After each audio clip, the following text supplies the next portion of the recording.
Flu burung adalah penyakit yang disebabkan oleh virus avian influenza, dan dalam perkembangannya kasus flu burung tidak hanya menyerang unggas saja, tetapi juga menyerang manusia.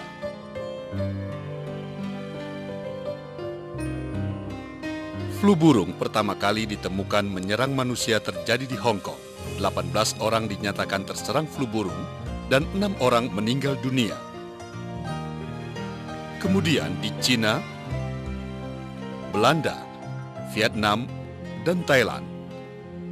Pada akhir tahun 2003, di sejumlah negara penyakit avian influenza pada unggas menjadi wabah atau pandemi seperti Korea Selatan, Jepang, Vietnam, Thailand, Taiwan, Kamboja, Hong Kong, Laos, RRC, dan Pakistan, termasuk Indonesia.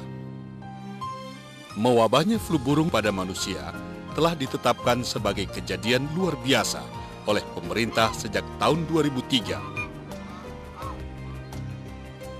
Di Indonesia, virus influenza H5N1 tersebut menyerang ternak ayam sejak tahun 2003.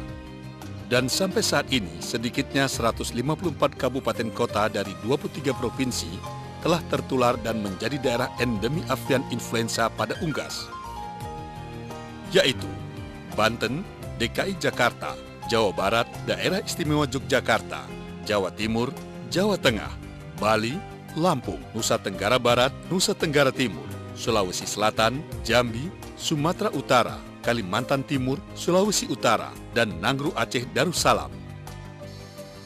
Virus avian influenza dapat menimbulkan gejala penyakit pernafasan pada unggas.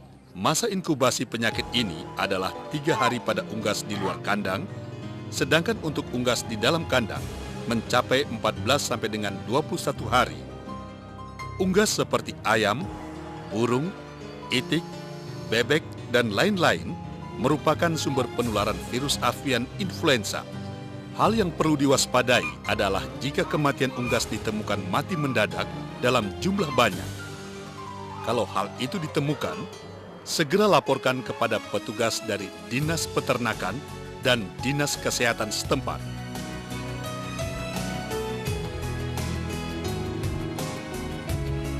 Gejala klinis pada unggas adalah jengger berwarna biru keunguan, kadang ada cairan dari mata dan hidung, batuk, bersin, dan ngorok.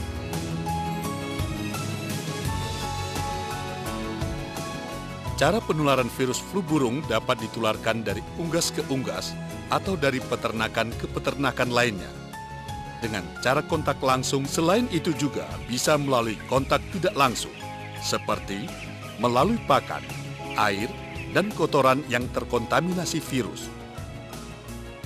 Virus avian influenza merupakan virus yang lemah yang tidak tahan panas dan zat desinfektan atau pencuci hama.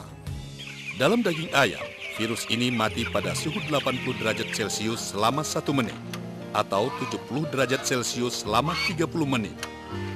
Sementara pada telur ayam, virus ini mati pada suhu 64 derajat Celcius selama 4,5 menit. Namun pada kotoran ayam, virus ini mampu bertahan selama 35 hari pada suhu 4 derajat Celcius.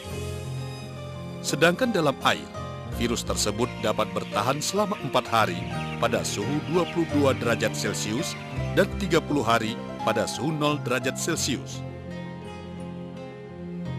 Cara pencegahan agar flu burung tidak menular pada unggas, yaitu membersihkan kandang dengan desinfektan atau cairan sabun, mengkandangkan unggas, vaksinasi,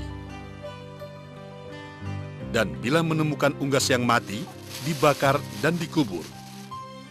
Juga dihimbau untuk segera memusnahkan unggas lain yang sekandang. Besar kemungkinan, unggas tersebut juga sudah terinfeksi virus flu burung. Dalam kurun waktu 7 tahun terakhir, kejadian penyakit flu burung cenderung meningkat dan berakibat kematian pada penderitanya. Penyakit ini disebabkan oleh virus H5N1 yang ditularkan oleh unggas. Berbagai upaya dilakukan dalam penanggulangannya, mengingat penyakit flu burung berpotensi menjadi wabah.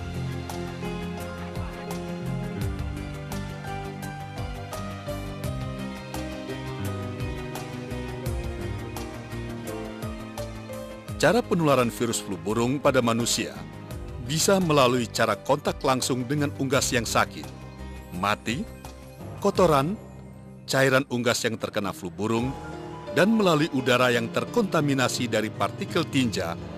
Orang berisiko tertular virus flu burung umumnya adalah pekerja pada peternakan, keluarga yang memelihara unggas, lingkungan keluarga di sekitar peternakan, penjual unggas, dan pekerja pemotong unggas.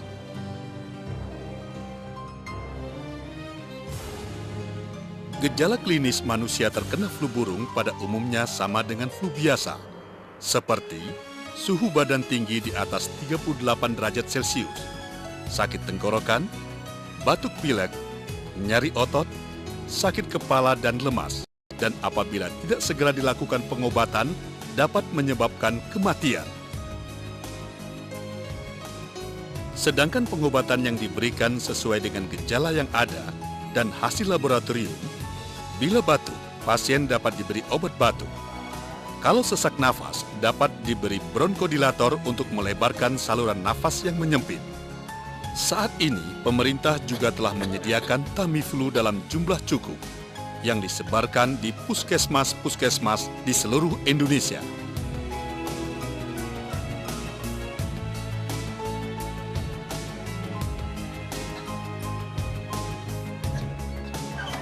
Sikap hati-hati dan waspada memang terus diperlukan. Masih banyak unggas yang sehat tidak terinfeksi oleh flu burung. Dan tidak ada alasan lagi bagi kita untuk tidak mengkonsumsi daging dan telur unggas. Karena 10 sampai dengan 15% protein sangat diperlukan oleh tubuh kita sebagai pembangun tubuh. Selain karbohidrat, sayur, dan buah-buahan.